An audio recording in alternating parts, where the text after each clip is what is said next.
It is so good to be with you. Thank you. Frank Fahrenkopf said, you got a problem. I said, what's that? He said, you're going to have to follow Ronald Reagan. Right he was. Wasn't that a fabulous address and the ability to communicate? And he had such, I think a large part of that strength was he believed what he was saying, and he knew what he was saying, and he meant what he was saying. It was a great honor for me to be invited to be here tonight, and a particularly honored to be introduced by my former boss, Ed Meese, one of the great attorney generals in the entire history of this republic. I got to tell you, loved all over this country, law enforcement, and of course within the conservative community and the Reagan community. Ed, thank you for your friendship and over the years. I value it so much. And Ed Follner, Heritage Foundation, if we didn't have it, we'd have to create it. This is absolutely one of a nation's great treasures, and it's an honor to me just to be a part of this. I really do believe that, and so often when I have to have information that we need to know about this or that subject, I call and ask Heritage to help. And they have people many times that have been working on these issues for 10 or 20 years. And they know the issues, and they know how to help us. And it's a myth that we all have the ability in Congress to think clearly and outside the box and make things correct. Well, it's a good anniversary to be celebrating. This speech of March 23rd, 1983 causes us to reflect on the things that have happened since that time. That's really what the point was suggested to me. I chaired while we had the majority, I chaired the strategic subcommittee in the Armed Services Committee, and that's the committee where missile defense and all is dealt with. And so was progress made? Have we made real progress? Was the Reagan vision realized? Well, I think we can say some fabulous things, important things have happened.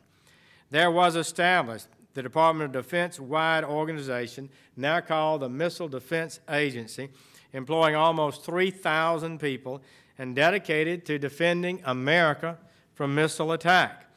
MDA has developed and deployed the PAC-3, that's the successor to the Patriot, the THAAD, and the forerunners of the Aegis BMD ballistic missile program.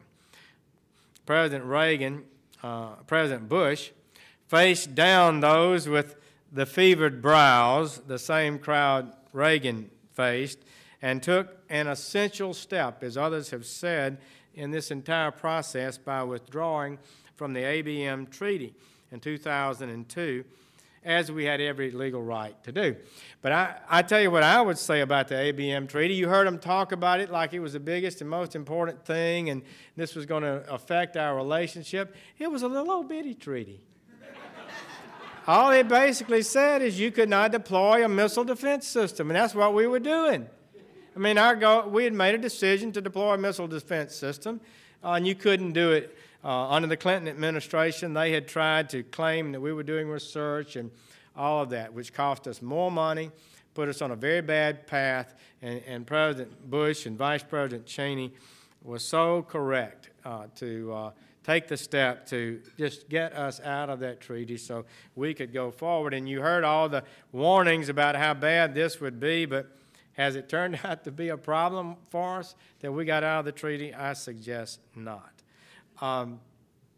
Now, since 2002, we have fielded, and they are in the ground, an initial national missile defense capability consisting of 24 ground-based interceptors capable of knocking down incoming ICBMs at about 17,000 miles an hour, point to point. I mean, this is not a bomb. It's not an explosive charge.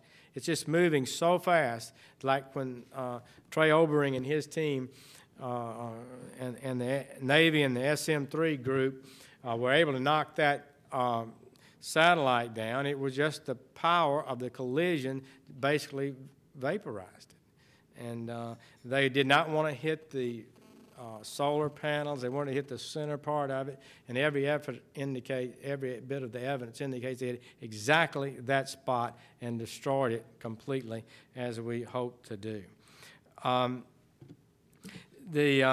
We've deployed 17 Aegis BMD warships capable of long-range radar surveillance and tracking, of which 10 are capable of missile interceptors, 21 Standard Missile 3 SM-3 interceptors for the Aegis warships, and an assortment, critically important, of sensors, radars, computer systems, command and control systems that must do their work to the minutest degree in this incredibly high-speed environment flawlessly in real time. It's a monumental achievement. Some have actually compared it to landing a man on the moon, and we are indeed fortunate. I'm glad he was recognized earlier in having General Trey Obering here, who continues to drive this agency and this development to carry us further down the line. As we go forward, I think we are going to see agreements signed with our allies in Poland and the Czech Republic, allowing us to base elements of our ground-based systems in Europe as a defense for all Europe and the United States against the growing Iranian threat. I understand that Ambassador Peter Kohler, the Czech ambassador to the United States, is here tonight in the audience as well. I want to thank Ambassador Kohler and the Czech government for taking a strong leading role in advancing transatlantic missile defense cooperation and securing Europe and the United States from missile attack.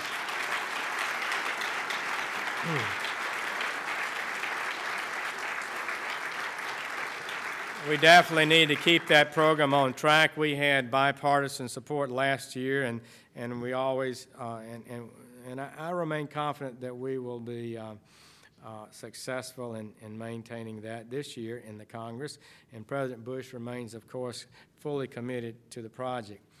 I think President Reagan would have been proud of our Central European allies for standing firm for missile defense, even in the face of Russian pressure, don't you? I really think he would. Would have felt good about those free and growing and progressive nations. Just over the horizon is a new generation of more powerful missile defense technologies, including more capable SM-3 missiles, better defenses against short-range rockets and artillery and mortars, and a system of high-speed missiles that can defeat enemy missiles in the boost phase, maybe even on the launching pad. These technologies are well within our grasp. We may soon begin seeing missile defense applications for the directed energy, the airborne laser weapons. So while some Democrats have opposed even funding for basic research for some of these technologies, I think there is some good news, and it is that unlike President Reagan's time, the reflexive, unthinking anti-missile defense views are smaller in number. We have, I hope, and I believe, I said this in Europe last year before we lost the Senate,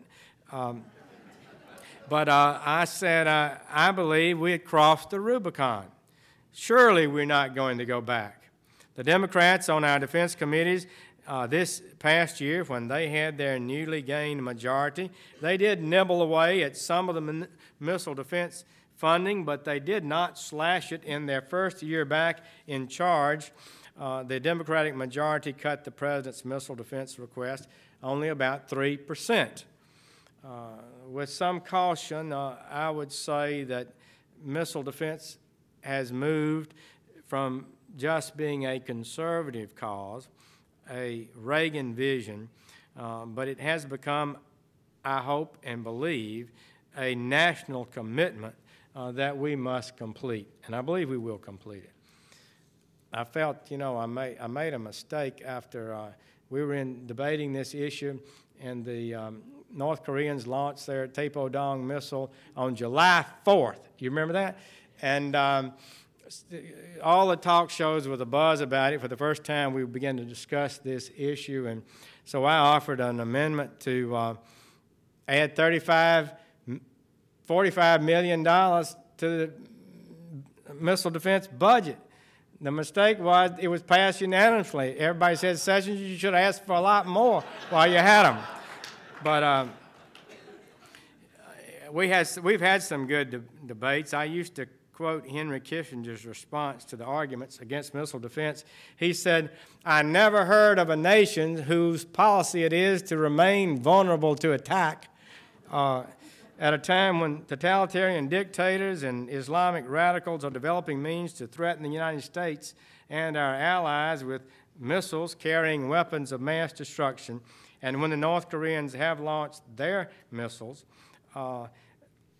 it's pretty clear our system is needed now more than ever.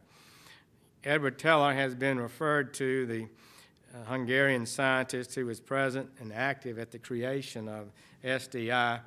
Put it this way, I love my grandchildren. I want to be sure they will be able to live out their lives without facing the terrible choice between slavery and Armageddon. Today, the Missile Defense Agency is making sure that you can live and our grandchildren can live in such a world. But more does need to be done.